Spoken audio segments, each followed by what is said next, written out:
And I found that really the average woman makes the majority of her biggest life decisions about between her 25th and 35th, plus or minus a little bit, birthdays. And it just, and even for women who don't make all these big decisions during that time, there's real pressure too, which is probably even worse. Welcome to the Living Wholehearted podcast, helping leaders live with integrity. Welcome back. Well, as a professional counseling and organizational firm, we are passionate about helping people live with integrity, bringing all of who we are, our mind, our body, our heart, our soul, and our relationships before God and before others. And one of the gifts we get to have is walking alongside seasoned leaders and then also emerging leaders. So today we're going to be talking specifically about the millennial and Gen Z generation, your 20s and 30s, particularly women, and the needs that they have. And we have a really special guest with us today to have a candid conversation about the needs of these women. She's a social media influencer, Stephanie May Wilson. She just wrote a new book called Create a Life You Love, How to Quiet Outside Voices So You Can Finally Hear Your Own. I love that title. Well, Stephanie May Wilson is an author, a podcaster, a speaker, and the go-to guide for 20 and 30-something women as they navigate their most important relationships. Through her books, her courses, and her chart-topping podcast, Girls Night with Stephanie May Wilson, with 7 million downloads. That's awesome. She's mentored more than 1 million women as they cultivate healthy, thriving relationships with God, their friends, significant others, and with themselves. Stephanie, it's really great to have you on the show today. I'm so honored to be here. Thank you guys for having me. Well, I just love this platform that you created. And we also have an organization called Courageous Girls. So I know there's a lot of moms and dads raising daughters, and they'll be really curious and want to listen in as we talk about young women, particularly moving into the young adulthood. Which is prolonged adolescence these days. Yeah. But we love to ask everybody who's on our show a little bit about their story. We think our stories shape a lot of who we are and why we're doing what we're doing in our wakes of influence. So talk a little bit about your journey, Stephanie, and how it's influenced why you're doing what you're doing today. Yeah, absolutely.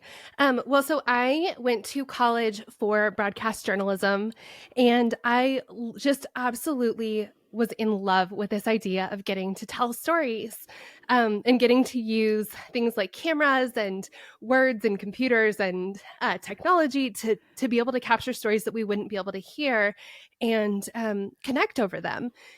But then I had a, pretty serious turning point towards the end of college when I became a Christian. And I didn't, I grew up going to church on Christmas and Easter, and we were more, we had a season of going to church, but it just wasn't like a pillar of the way that I grew up. And so I had a really big turning point towards the end of college. I was going through a really lost, stuck, just really hard season of life where all the different things that I was sort of standing on kind of fell apart all at once. All these pieces of my identity sort of fell apart. And Jesus was right there to catch me, as he does. And so that, obviously changed my life in so many ways. But one of the ways that God really changed my life was by essentially I hesitate to talk about this because I think that God gets sort of a bad rap for always doing this, and I don't think he does. But for a season, I feel like he really took away my heart for journalism.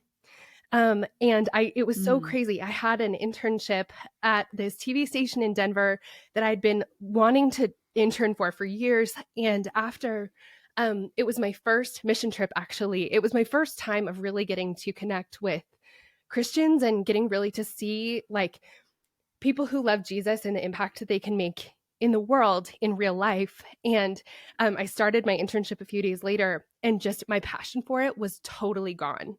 And it was so sudden and so quick. And it really was replaced by this passion of wanting to get to know God and wanting to spend time with him and wanting to learn about him and spend time with his people and really do things in the world that reflected him, not necessarily just capture what was happening, but more influence what was happening in the world. like in God's name, really. And the inconvenient part of that was that I was about to graduate from college with a journalism degree, and now I was basically deciding I wasn't going to use it. And so after college, I had the chance to take an unpaid internship for the college ministry I had just recently gotten involved in. And my position there was getting to be sort of a big sister figure for sorority girls. I had, just graduated from college. I was in the Greek system. I spoke sorority fluently. And so the leadership of this college ministry were like, God's been doing some really cool things in your heart, and you're really recently out of this kind of world. We think it would be a really powerful thing for you to be able to not be someone who has everything figured out, but be able to be sort of a mentor who's like a step and a half ahead of where some of these girls are, and like walk with them. And it was my favorite job I never could have asked for. I loved it so much. I got to lead this small group of, it wasn't small at all. There were 27 girls that were in this small group. And that was my job, was leading them and going to coffee with them, during the week, and being just really my mission in life has become be who you needed when you were younger. And that's what I was getting to do for these girls. And I just absolutely loved it. And I thought that vocational ministry was absolutely my path forward. It was like, okay, journalism, goodbye. I'm so ready I was looking into seminary. I wanted to be a pastor. I wanted to be a college pastor, to lead women. And, but then I got the opportunity to do something that I just couldn't pass up. And that was travel around the world for a year, doing mission work. And so I felt so torn between this new career that I was falling in love with and this opportunity that you don't pass up. But I did it. I decided to do this trip, to travel for this year. And one of the beautiful things that they asked us to do as part of this trip was to keep a blog. And before I knew it, I found myself at this intersection between journalism and women's ministry, getting to essentially have these coffee dates, be who I needed when I was younger for women through the internet, which I didn't even know was an option. Using all my journalism skills, it was just amazing. And that was, 13 years ago. And I've been really doing it ever since. I know. I've been doing it ever since. And so today, my mission is exactly the same, being who I needed when I was younger, for women, essentially, kind of leading an online small group. And, it's turned into podcasts, it's turned into books, it's turned into speaking. I just got to do a TED Talk, which was crazy. Very intimidating. Amazing. Very intimidating. Yeah, but very fun. So yeah, that's really my story. Oh, it's so fun because it points to the reality that we can kind of relax a little bit and know that God's got all the kind of pieces of the puzzle. And you didn't know how journalism would come into play. You didn't know you'd be meeting Jesus in the way you met him. You didn't know, the invitation that would be coming with this ministry. And yet he's using all of those pieces. And it's so fun, at our stage of life. Jeff's almost 50 and I'm 45. I'm graduating you faster than you really are. But, he's like, but just looking back and going, yeah. But it's that idea of wow, he's so good at using all of it, the good, the bad, the ugly, and weaving it together in such beautiful ways. And as I was listening, I thought about Psalm 37 and the passage that says, delight in the Lord, and he will give you the desires of your heart. And it was kind of that shifting. Even sometimes he dulls the desires for a time because he's doing something new in us, or he brings something alive. But the first step is the delighting in the Lord. And I hear that in a season in your life, you just got so excited about him and your relationship there. And then he kind of brought some of those original dreams back forward. So fun. Yeah. And all the relationships that he's given you, which is just exploded. It's, I love this. Tell us a little bit about the everything era and, what inspired you to write this book for women who are in it, right? Who are they? What characterizes these women? Yeah. So as I've been doing this work for the last, 13 or so years, depending on when you start counting, I've also been making some really big decisions and going through some really big transitions in my own life, figuring out where's home, buying a house, creating, planting roots someplace, deciding who I wanted to spend my life with, getting married, starting a family, deciding, do we want to be parents and what does that look like? And that journey is long and hard, really for everybody in different ways. And, what do I want to be doing for a career? All of these decisions I've been making in the last, 10 or so years. And in the process, I've gotten to, turn around and for the women who are a step and a half behind me, talk to them about, who do they want to share their life with? What do they want to do for work? How do they make it through some really big life transitions? And I knew that this was hard. I knew it was hard for me. I knew it was hard for them. What I didn't know is that so much was actually really happening under the surface that I hadn't really learned about before. I heard a statistic a couple years ago that said it was this rare study of lifespan development where they found that 80% of our life's most defining moments happen before we turn 35.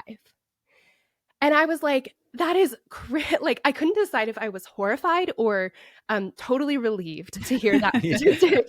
But I knew I had to dig a little bit deeper. And so I started to look into the average ages of, marriage and kids and first time home ownership and, when your career kind of gets established.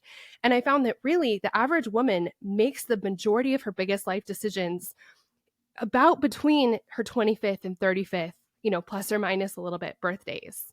And it just, and even for women who don't make all these big decisions during that time, there's real pressure too, which is probably even worse.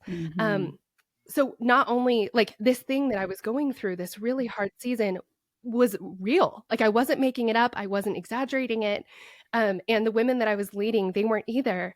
And so I knew I needed to start really talking about this. And I started by giving it a name because I couldn't find a name.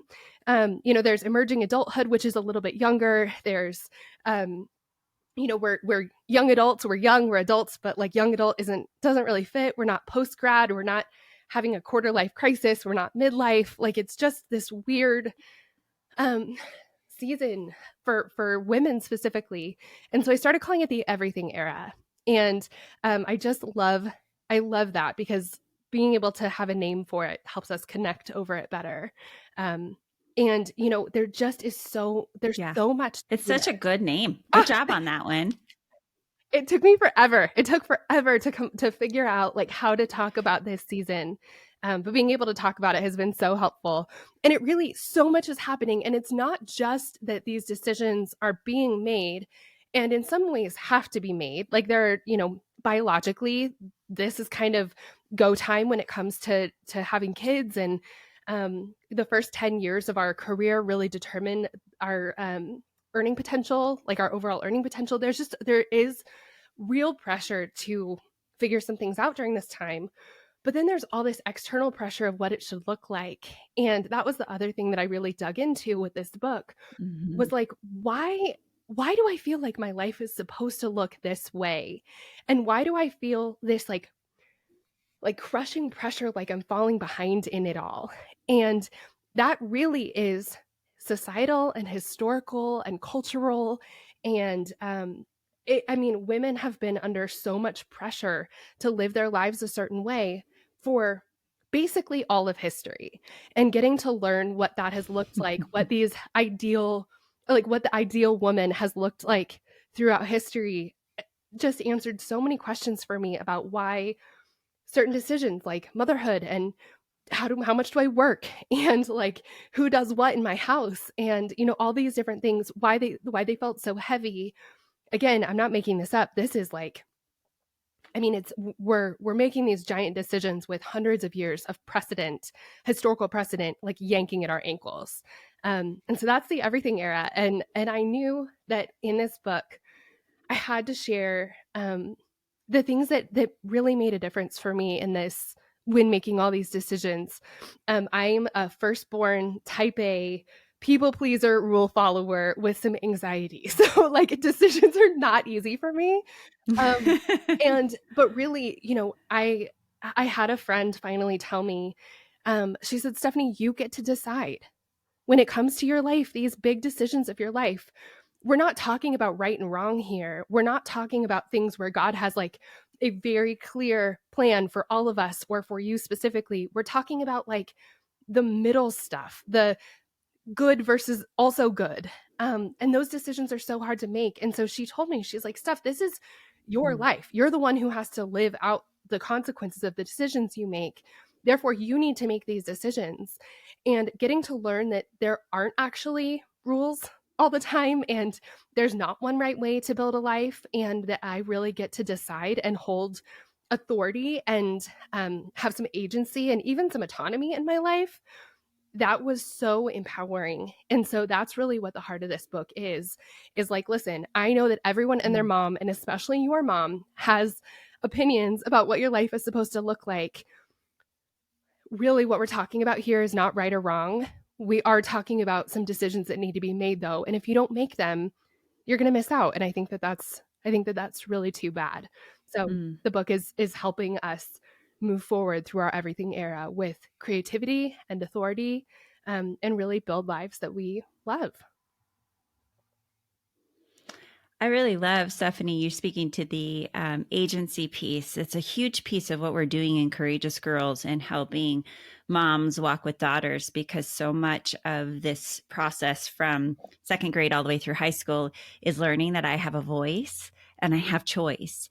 And being a trauma therapist, those are the things that get taken away in very covert ways and overt ways in abusive and toxic systems, is you don't have a voice and you don't have a choice. And so this confusing era is, you're speaking to the cultural voices. You're speaking even to like the church voices, that we have some expectation of what even a Christian woman's supposed to look like. And then we have our own voices, your firstborn, your bent, your wiring, the expectations you have on yourself, and so all of those are pulling at us, and to find freedom to go, you know what? God isn't as hung up on this as you are. And he's so excited to partner. And there's a wide variety of ways of being female and a woman in the world, especially in our 20s and 30s. But most of my younger clients, I'm thinking about the 28, 29, 30-year-old client, she's got big expectations. Like so much was supposed to happen by this time, and disappointment. And we're always peeling that down to who's telling you these things. Yes. And some of that is even looking at a woman like me who's decades down the way and made different choices when I was, 22. And so we can't compare to each other, because my choices at 22 are different than yours, and they led me in a different direction, or the call on my life is very different, or the skill set. So that comparison game that happens. So speak about to the 20s and the 30s, or even your own, kind of the person behind you, the Stephanie behind you. What do you wish she knew? What would be the wisdom you would tell her to be able to take that deep breath and to enjoy the process of laying a foundation for the rest of her life? Apparently, all these big decisions made before 35. I know, all at the same time. What do you want her to really know? I want her to know that this is legitimately hard. Like, this isn't, you're not bad at this. You're not making it up. This is hard because it's hard. And, some of these things we can peel back. We can take off some of the like real legitimate pressure. So I guess some of the pressure is like unfounded and unhelpful and unsolicited. And I think it's really important to peel back as much of that as possible, because there is actually like, there's some real stuff happening here. It took me a really long time to get pregnant. We had a really hard time getting pregnant, and we weren't even, I'm currently, if I was trying to get pregnant, my pregnancy would be termed or deemed geriatric, which whoever came up with that name, we would like to change it. But like, even a handful of years ago when I had my girls, I had a really hard time getting pregnant. And so I'm aware more than maybe some other people of the limits of our bodies to be able to like Mhm. the time crunch in some ways that we're under. So there's some things that we can't change about our lives like that. God, I would like to have a conversation about if we could like push that back a little ways. We'll talk about that later. But there are so many pressures that we actually can really take off of our lives. These ideas of what it's supposed to look like, and we're all carrying them around. And most of them are so unfounded. Or like, one of the questions that we ask in the book is, what do you think your life is supposed to look like? Like, what do you think it's supposed to look like? And then we ask, who told you it had to be that way? And I think that that question is so important, because until we ask that, we're allowing random people to write the rules of our lives when we wouldn't actually go to that person for advice or for counsel, or they don't know us, or they don't know the details of our circumstances. But we're letting, an offhand comment that someone said one time tell us how we need to live our lives. And I think until we can like really pause and pull some of those things back, we're going to live under the weight of them. And that makes this season of life even harder. So really, I think the first thing is just, this is really hard, and it just is. And there's some of that is. And if you're feeling that, you're not alone. You're not wrong. You're not stupid. Mhm. You're not doing this wrong. Mhm. This is just really difficult. But also, there are Yeah. likely some rules that you're trying to follow with your life that we can just eliminate. And let's do that so that you can Mm. actually make sure that you're living a life you actually want to live, instead of playing someone else's Mm. game and trying to win it. Because really, at the end of the day, even if you win the game, you go, oh, like, it turns out this isn't what I wanted in the first place. And at that point, you've spent maybe a lot of time building a life that you don't actually really want to live. So I think it's that. That's good. Yeah, that is good. Yeah, expectations, whether it's self-imposed or expectations of others, are hard. Mhm. We have a good friend who likes to say that expectations will always lead to disappointments. Mhm. Stephanie, what do you think about that statement, and how have you navigated your own life differently than would be expected, right? And so how did you do this, right? Yeah. And are teaching others to do this. I mean, I totally agree with that. This is just a really kind of random thing, but today's actually my birthday. Random, it is. No way. Happy Oh, birthday. today's my birthday. We have so much going on in our lives, which I'll talk about in a minute, that we're traveling on my birthday. But I've always been a really big birthday person. I love my birthday, and I want it to be like the best day of the year. And for years, that put me and my husband in some tricky positions, because it felt like no matter what, like my expectations for this day were so high that inevitably I was disappointed. And the thing that I've had to learn, Mm. really probably in the past 5 years, because I always want to be a birthday person. I never want to let a celebration go by.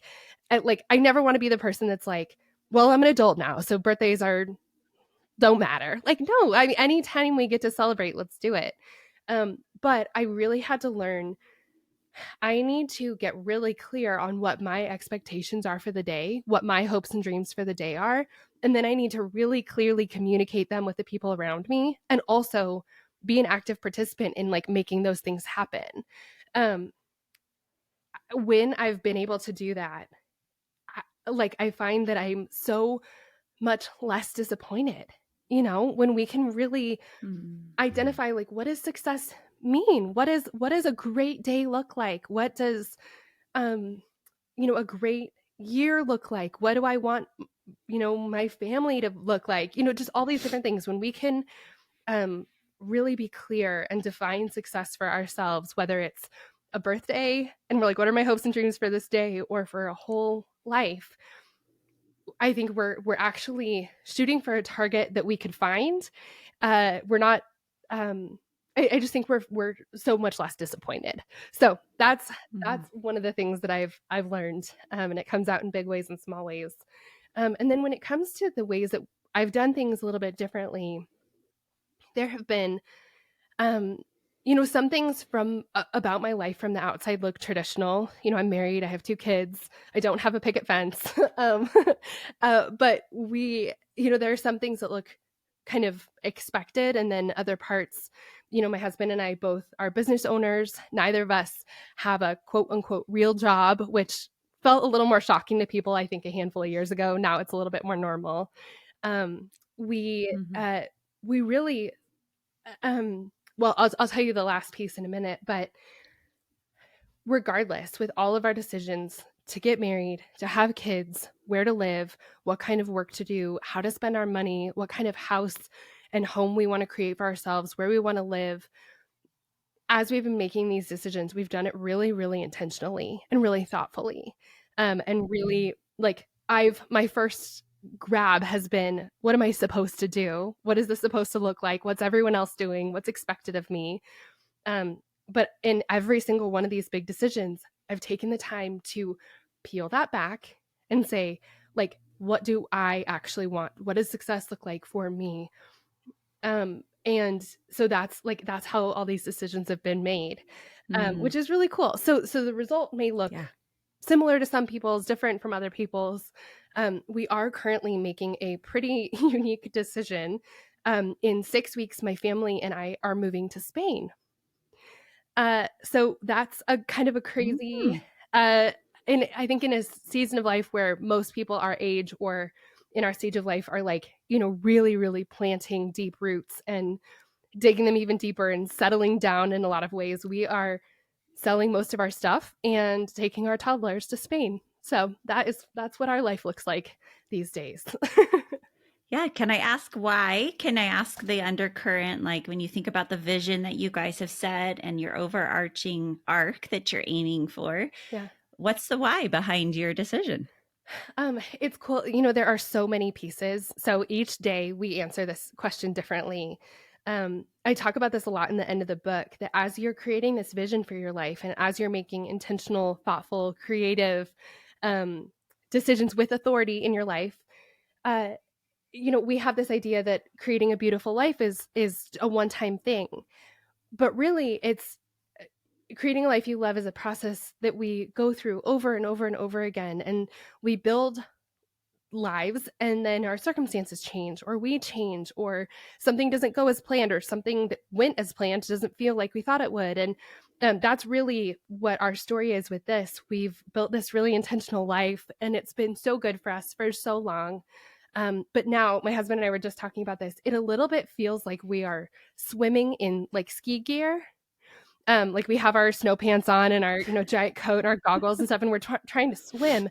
We're just carrying so much. Our life is so big and busy and expensive and full. Like we have so much to take care of and so much to do in any given week. And we're finding that we're managing our lives and keeping up with our lives more than we are living them. And so it really, our big pivot, our big like moment where it felt like things kind of broke and we're like, hey, we need to do something different, had to do with the cost of childcare, which is, the childcare crisis that, it's really a crisis, and we're living that so deeply right now. So that was really the thing that kind of pushed us over the edge to say, we're going to do something different for a while. It was, our cost of living will just be different in Spain, and our kids will be able to go to school for free there, which is really wonderful. So that was the real push. But in our lives overall, we have, we've worked really hard to have jobs that offer us freedom, but we haven't pushed the limits of that freedom really ever. And so we want to exercise that freedom. We want our kids to experience the world. We love travel so much. It brings me more life than really anything else. Our kids are sponges right now. They're learning so much every day. And instead of practicing colors for another couple of years till kindergarten, we want them to learn Spanish. So there are just so many pieces of this, but the childcare thing was really the logistical, the thing that pushed the responsible part of us over the edge, where we're like, actually, it would be more responsible financially to leave the country for a while, to leave our lives. We need to make a Yeah. big change. But yeah, there's so many pieces of it, and we're excited. That's so fun. And it's having the courage to link it back to what you were saying earlier, having the courage to know who you guys are, what God is asking of you, and to seeing out a little bit out ahead of us and not always reacting to what's right in front, but kind of being able to go, okay, where do we want to be? What is most important? And making those decisions today costs you something. Every choice costs something. So I think that's something we always would talk to the 20 and 30 somethings to say, we've made a lot of choices that now years later we're benefiting from. But back then it was really hard and we felt crazy and we felt maybe we didn't feel crazy, but people thought we were crazy. We were responding to choices of going, here, where do we want to be in 10 years? What's most important to us? Yeah. And rather than listening to all those very traditional voices. And so I appreciate what you're saying, Stephanie, and it's an encouragement. And I hope our listeners are kind of going, I can think outside the box. One of the things we do with leaders is really help them slow down, to peel things back and to say, why am I doing all these things? And where do I want to be in 10 years? And who are really the people that are most important to me? Which voices really matter? And which ones am I listening to? Often we're listening to the ones that are way out here in the circle, and the people on the inside we're ignoring, which includes us, Yes. our own, voice, which is what your book's about. Yeah. So I would love to just kind of end on this conversation because I'm curious, and I'm sure there's a few other in the audience that are curious.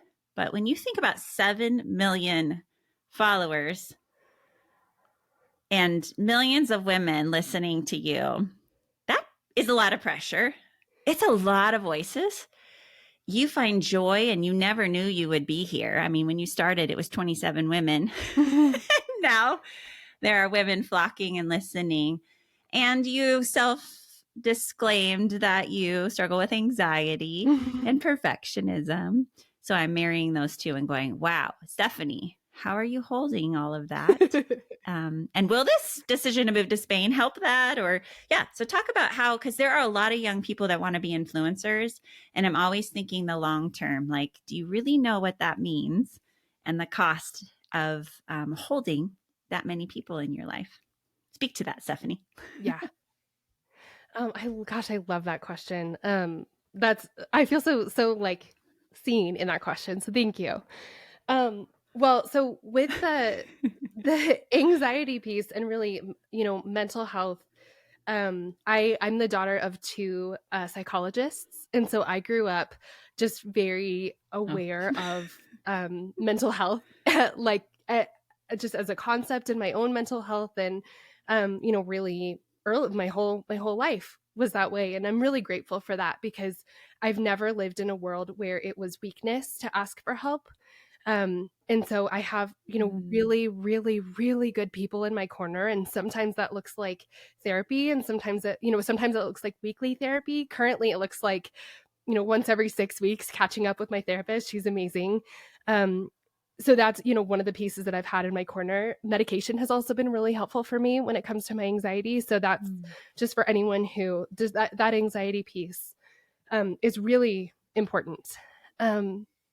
That mental health piece is really, really important. It's just really impossible to do anything else until we're healthy and resourced and taken care of, when it comes to our bodies, certainly, but definitely our minds, maybe most importantly, our minds.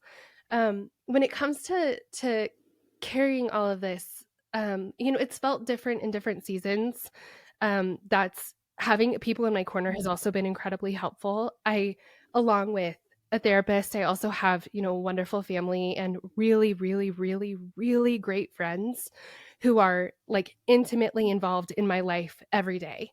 And they don't all live like down the street from me. They, a lot of them live on the other side of the country. But having women in my life who really know me and can ask me hard questions and can like there are just so many people in my life where I don't have to have it all together. And I think that's really essential. In terms of, it, I think that for a lot of people, they feel like in order to have an impact on the world or on someone's life, they have to have everything just right. They have to know everything. And I think that through that, ministry opportunity I got really early, I got to find out, like, I was not put together when I got that position. And I think I got to find out that you don't have to be perfect in order to be used by God. And that also, you don't have to know everything. You just have to know a little bit more than the person who's right behind you. And so that's always why I've said, I want to be who I needed when I was younger for someone who's a step and a half behind me. I'm not trying to pretend I have, 40 years of marriage experience. I don't, but I have 10. And so I can talk to people who, are newlyweds and are in their first couple years of marriage. And I remember what it's like in a way that my parents who've been married for 40 plus years probably don't. So I think that those things really help. And more, the further I've gotten into this, the more I've decided that the people who follow me online and on my podcast and who I get to meet through other people's podcasts, I don't have time to pretend that I have it all together or to try to be perfect or to try to be impressive. I just don't have time for it and I don't have energy for it. And so the people who are in my corner who really, really know me, I find it so much easier to just be the same person everywhere. And that takes a lot of pressure off. So Good. I don't know, that's kind of a roundabout way of answering that question. And Spain. So It's beautiful. I think Spain is actually going to we're going because it's going to take a lot of pressure off. I know that it sounds crazy to move across the ocean with toddlers and to go, it'll be stress free. But we're getting rid of so much of our stuff and we've rented out our house and we won't have a car and our cost of living on purpose is going to be so much lower. And I just think that in a lot of ways, we're really peeling back to just the essentials of our life. And I'm really looking forward to that. I think that that'll be really freeing for us as a family, as parents, as leaders. Being around beauty and under less pressure, I think is going to be really incredible for my creativity and my writing and podcasting and all the things. So I think most people think it sounds crazy to be like, we're, crossing the ocean to alleviate some stress. But I think it's going to be really helpful for us. I love it. Yeah, we get the idea of having adventures, and when you're following God and you realize that He's a good Father and gives options, and a lot of times in life, and choices that are just like, hey, what are these good things that you'd like to try? Just any good parent wants the best for their kids in this way. And whatever agency we have in whatever environment we're in, that all looks so different. But He's good to all of us in this way. And it's wonderful to hear about the adventure that you're responding to and the calling that you and your husband feel towards doing this together. And I'm sure that there'll be a book there, What We Learned in Spain, and our adventure in Spain. And you'll be writing about that one day. I love it. So true. You're right. Oh, well, Stephanie, as we close, just think about anything left unsaid. There's a lot we didn't cover. But as you think about your particular audience, the 20 and 30s, the everything era, female, we have a lot of female leaders in our professional counseling practice and in our cohorts and in our coaching. I love this demographic. Our oldest is 17, almost 18, and I'm already thinking ahead for her and the pressure she feels. Like she's got to get it all figured out. And I'm like, you have time. You have time. Yeah. And I'll be here. Your community will be here. We'll be with you to figure it out. So I'm holding that. What's one last thing you want to say or that has been missed, or just a piece of encouragement you want to leave our listeners with today? Women in leadership positions, particularly in ministry or in the church. There are so many voices and they are so loud, specifically about marriage and motherhood. I think that, there are women in my community who feel like they have been told that they can't lead until they're married, or that they're treated like they're not fully adult because they're not married or because they don't have kids. And I just want to say, one, that's not true. at all. You do not get some sort of adulthood card or worthy of anything card by getting married or having kids. And I think I would be as bold as to say that anyone who treats you that way is just really wrong. They're wrong. You're not less than because you're not married and because you don't have kids. I think also, I've been very fortunate as to have really positive, really healthy experiences with church leaders. And not everyone is perfect by any stretch, but when I've gotten to work in ministries and in churches, the people who've been above me and leading me have been really kind and really good. Even so, I think it's really easy to confuse the voices of leadership with the voice of God. And if you are in a community that is telling you that in order to be successful or good enough, or to be a leader, or to be given certain responsibilities or whatever, your life has to look a certain way, there is a very strong possibility that the people that are telling you that, even if they're good and love God themselves, that they're incorrect. It's, I had some really great mentors early on, and I remember just even the little pieces of advice that they would give me. If I didn't follow that advice, I felt like I was like rejecting God's advice. And it really has taken me years to peel the two apart and to go, when a person is giving you advice or wisdom or counsel or telling you what you're supposed to do with your life, they may be talking to God about that, but they are not God. And also, the advice that they're giving you is mixed with their own experience, maybe their own trauma, their own, the people who led them. And it's just really easy to be in a place where the culture in churches specifically, especially as leaders, can be so thick and can feel so like unbreakable. This is how life is supposed to be done. This is when everyone gets married. This is what I'm supposed to be doing. And it's just not always true. And so for the woman who's feeling like she's behind and not good enough, I just want you to know you're not behind and you're not good enough. And the community that you're living in right now may have a clear idea of what best looks like. But if you were in a different community, that would look different. And so just know that like this can look like you. And I think that a life should be a beautiful reflection of the person who chose it. And so I want to share that in case anybody is feeling that pressure and just needs to like let some air out of it. I hope that does that. It's a good word, Stephanie. And I really just appreciate the reminder that the voices around you in leadership are not God's voice all the time. And I think just to add to that is that it's okay to speak up and share that you're feeling that pressure, and to give people a chance to clarify, and that sometimes our communities need to learn from us and our experiences because we lump a bunch of things together. And then if that still is not the case and they're not open, then that usually is telling maybe we need a new community. But trying to give sometimes our community a chance to learn from us before we give up on them. Yeah. And so it goes both ways.